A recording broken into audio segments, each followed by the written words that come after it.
want to live a happy, productive life, but sometimes we just need a little help. Our Coach on Call experts provide strategies to help you live your best life now. Joining me today is Linda Mitchell, a transformational life coach and reinvention expert who helps her clients move through life's challenges and transitions with purpose, passion, and clarity to emerge more powerful, fulfilled, and purposeful. Linda is here today to discuss how to reclaim your joy.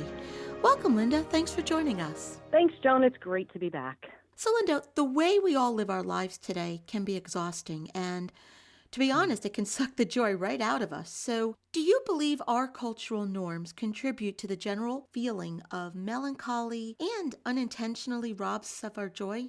You know what, Joan? I really do. Our culture really does promote and even reward busyness. And yes, even the pursuit of perfectionism. We are a goal-oriented culture. And on the surface, that's not a bad thing. But constantly pushing ourselves, trying to be near perfect, working till we drop, and so on, simply makes us feel overwhelmed and unworthy because we can't measure up to that standard. We compare ourselves to our neighbors, friends, coworkers, and everyone we see on social media. It's so easy to become overwhelmed, cynical, negative, and cranky. And before long, we've lost our way. We begin to judge ourselves harshly, and we inadvertently stray from our core values and feel anything but joy. Linda, for someone who is feeling overwhelmed or melancholy, what steps would you advise they take to get out of their old patterns and make change? Well, first, I'd say stop comparing yourself to others around you and online. We're all here for our own soul's purpose. Comparison is a sure path to unhappiness. Instead, focus on your own uniqueness. Secondly, get out of your routine and connect to your core values. It's too easy to get stuck in busyness and daily minutia and forget what our why is, why we're working toward a goal, why we're trying to better ourselves, why we're doing the work we're doing. When we reconnect with our why, our core values, we immediately recenter ourselves and we can start fresh. And third, just allow imperfection. Life is messy, and so are we as human beings. We need to get comfortable with that fact. And by messy, I'm not referring to being untidy or disorganized. What I mean is learning to give yourself the grace of being imperfect. So then, Linda, let's talk about the how. What practices can you suggest that can help someone reclaim joy? Well, I'd say first, revisit your values. Discern what your non-negotiables are to a happy, joy-filled life.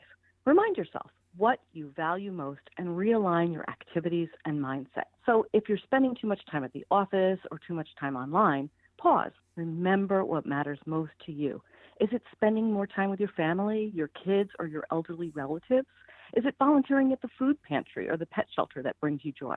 Realign your activities so you intentionally spend more time, even if it's just a small amount of time, doing what brings you true joy. What's important is to reconnect with your own soul's longing and get on that path. Identify what makes you unique and focus on that. Hopefully you can see the wisdom in not comparing yourself to others. So instead, you can identify and focus on what makes you unique. In order to reclaim our joy and feel wildly alive, we need to unapologetically embrace our own uniqueness, our own gifts, talents, and even the little quirky things that make you you. Maybe do something that might feel outrageous to your mature self, but your younger self would enjoy it. So do that without judgment. Set aside some unscheduled time to play. Play allows the creative right brain to be untethered. And here's one that's largely overlooked, but really powerful. Sit in stillness at least once a day. This practice gets us out of our heads and into our hearts. That's where the true answers lie. So then you need to follow those hunches and intuition. Linda, is there a simple way that we can get started? The simple thing you need to do is find what makes you unique and focus on that. So one of the easiest ways is to sit down and make a list of all the good qualities you possess.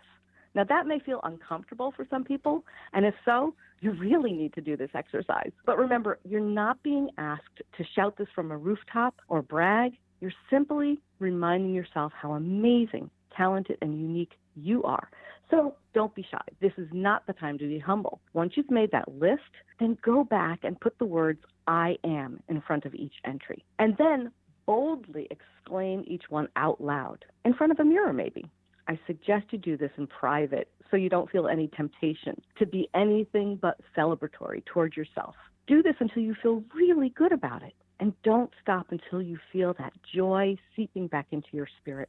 I invite everyone to do this because even if you're currently in a difficult situation, this exercise will definitely help you find some comfort in your circumstances. It will help you discover the inspiration, compassion, and joy inside of yourself. It's there. And this exercise helps to coax it out of you so you can embody it. Once you begin to love and accept yourself for exactly who you are right now, not the person you will be when that next goal is met, but the person you are right now who possesses all those beautiful qualities you listed, then you can begin to consciously live an inspired, enjoyable, passionate life with plenty of joy. Linda, thank you so much for joining us. If you would like to learn more about this topic or Linda and her work, you can visit livinginspiredcoaching.com. And as always, to hear more from Linda, you can visit our website, cyacyl.com/Linda. We'll be right back.